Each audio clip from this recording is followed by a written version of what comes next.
Hello, my name is Bernard Judge, and today is the 29th of July, and we're in the law offices of Miller, Shakman, and Beam. And Mike, may I ask if you would please state your name? Yes, my name is Michael Shakman. All right. For future historians, let me also ask, have you ever done an oral history before? I have. I did an interview that lasted several hours that was conducted by the Lincoln Library in Springfield. All right. I would like also to, for the record, get a little educational background, some biography, so that when we move forward, we don't have to worry about moving backward. Tell us in extremely brief form your educational background. I was educated in the Chicago Public Schools until my parents moved to Wilmette. Then I completed high school at New Trier High School in Wilmette. I attended the University of Wisconsin at Madison for 1 year. I transferred to the University of Chicago, completed my undergraduate and a graduate degree in political science and my law degree at the University of Chicago. And the way I understand it is that you had not been involved in politics until you decided to run in, maybe 1970 for ConCon, for the Constitutional Convention? That's sort of correct. I think a little more complete statement would be that from the time I was in law school, I had been active in the Independent Voters of Illinois in the Hyde Park neighborhood. The Independent Voters of Illinois supported candidates, both Republicans and Democrats, that generally agreed with a progressive platform that they had. And I worked in a number of campaigns, including Abner Mikva's first campaign for Congress and various local and state campaigns after that, before I got involved in the ConCon election, which was held in 1969, the election for delegates to the Illinois Constitutional Convention. And it was during the course of that convention that I filed a lawsuit as a plaintiff that has gone on, that's known as the Shakman case. Who did you run against? Well, initially there was a field of about a dozen people, and that was winnowed down to 4 in a 2-election process. And the candidates who prevailed in the first election, the 4 who had the highest vote, were Otis Nicholson, a lawyer, later a judge in the Circuit Court of Cook County, Addie Bell McGee, who was the wife of the postmaster in the city of Chicago, and Al Raby, who was a well-known civil rights leader.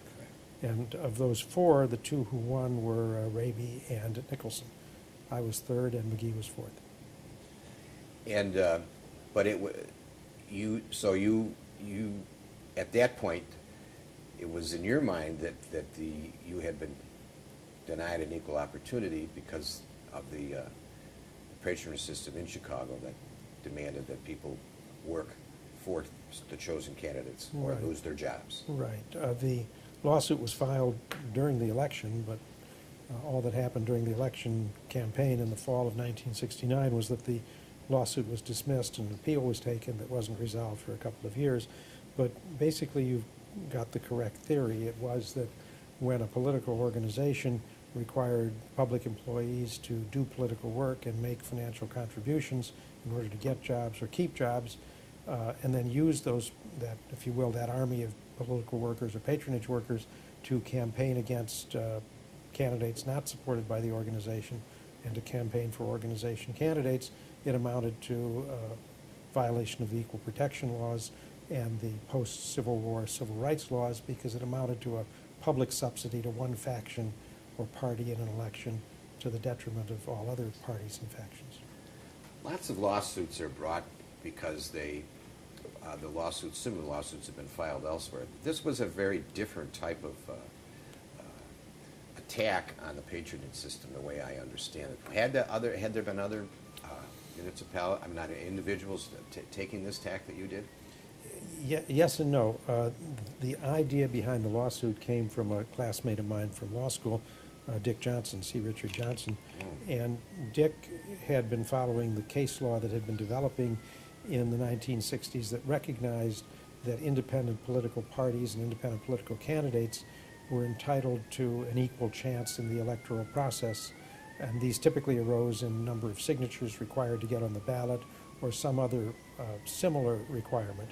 And those cases established the principle that in setting the rules for access to the ballot, to get on the ballot, the state could not discriminate in favor of established parties and against independent parties. So those cases formed a not exact fit, but a pretty good precedent for the arguments we were making.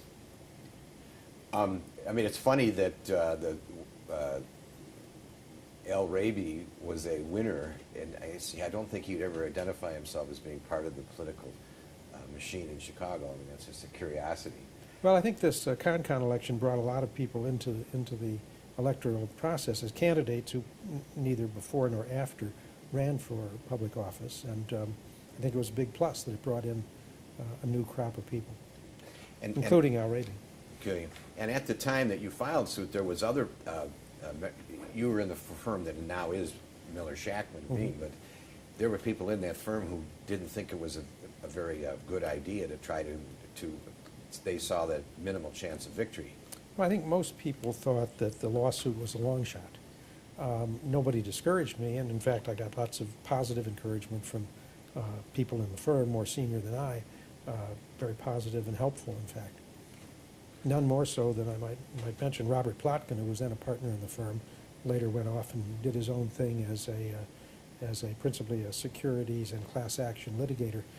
But at that time, he was clearly the senior litigating partner in the firm, and he threw himself into this lawsuit wholeheartedly and took on major responsibility and gave the kind of guidance that was invaluable, because the rest of us, Dick Johnson, myself, and others working on it were really new lawyers and wet behind the ears. So a lot of credit goes to Bob Plotkin for that. Now, your first victory was at appellate level in '72, and then you filed. I think it was 1970. 70. Yeah, I think the case was filed in '69, and my recollection is that October of 1970 we got a decision from the U.S. Court of Appeals for the Seventh Circuit that said our legal theory was sound if we could prove that there was indeed a patronage practice and a patronage army of the sort we alleged, we would be entitled to some kind of relief. Right. So they then sent it back to the trial court. And then the trial occurred. Well, then we had a series of negotiations. At that point, we served subpoenas on Richard J. Daley, was the mayor at that time. We served subpoenas on his secretary and on others who would have had access to documents that would show exactly how the patronage system operated. And those subpoenas then brought forth an interest in talking about a partial settlement on the part of the Democratic organization and Mayor Daley, and that led to negotiations that were multi-part, in that the Cook County Democrats, if I can call them that, said, we'll agree to part of the relief you're seeking. That is, we'll agree that people can't be fired or transferred or punished once they're public employees for political reasons. But we think we've got a chance of winning on the hiring side of the case. So we want to carve the hiring issue out, and we agreed to carve out the hiring issue, that is, whether people could be hired on the basis of politics. And we entered into a settlement with the Cook County Democrats on the firing, but they said we don't want to be engaged in what became known colloquially in the negotiations as unilateral disarmament. So as a condition to our agreeing that we won't exercise political patronage power over the 39,000 employees under the control of the Democratic organization of Cook County, more than that, in fact, if you add the county employees, they said go out and get a significant number of Republican office holders to buy into this, and we did. So that the ultimate first phase settlement involved Cook County Democrats and all of the patronage under the control of the governor and the Secretary of State in the 18 counties that made up the Northern District of Illinois for federal court purposes. Richard J. Daley in this era of Chicago politics, and the name of this project is Chicago Politics Oral History Project. Good. Was the dominant figure, obviously. And did you know him? I only met him once, and that was when an individual name, who you probably remember, Donald Page Moore, I remember ran Donald Page. for state's attorney. And I went in and spoke as a representative of the Independent Voters of Illinois on behalf of his candidacy. before the slate makers, since anybody could sign up and go in and make a pitch to support a candidate. And I think, if I remember correctly, he was running against Ed Hanrahan, who was deeply enmeshed in the Black Panther murders and Fred associated Fred Hampton. So a very unattractive guy, and Donald Page Moore had come out of Bobby Kennedy's Justice Department and was a great candidate. So I went to the slating committee and I gave a 5 or 10 minute talk on behalf of IVI, and afterwards the Mayor Daley was chairing that meeting, and Richard J. Daley, and afterwards he said, "Nice talk," or something like that. And that was the totality of my lifetime contact with Richard J. Daley. In all of the time, and I mean, when it comes to patronage politics, it's Richard J. Daley and Michael Shakman. And in all of those years, that was the only conversation you had with the mayor? Yeah, because the negotiations were taken over by lawyers on both sides. Early on, Richard J. Daley asked Peter Fitzpatrick, a very able, interesting, old-time Democratic lawyer, father of 17 children, and really an interesting character, and a great guy to deal with, and Richard J. Daley's son, Michael. He asked those two to become the negotiating committee leaders for negotiating with our side on this first phase. And so that's how the negotiations operated. See, so now the judge you had, I'm unclear, did you have Judge Lynch at all? No, but you're close. Well, you had it Marovitz, Judge Marovitz. We started with Abraham Lincoln Marovitz, Okay. who was an extremely close personal friend of Richard J. Daley. Absolutely. And the Daley family. So when we realized the case had been assigned to him, we thought whatever chance we had for any kind of success had vanished, and that was accurate until the Court of Appeals sent it back to Judge Marovitz and said, you got a live lawsuit here and you have to process it. What happened then is an interesting series of, and I'll give you the short version because the long version is long.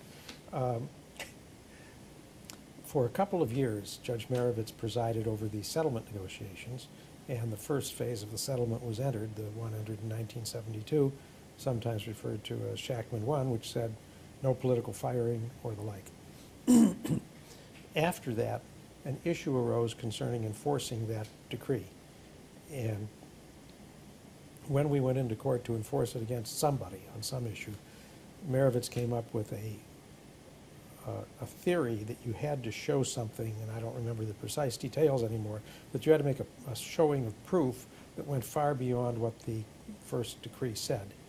Maybe it was you had to prove that the individual had been injured in some material way or something like that, as opposed to just proving that he had been affected for political reasons.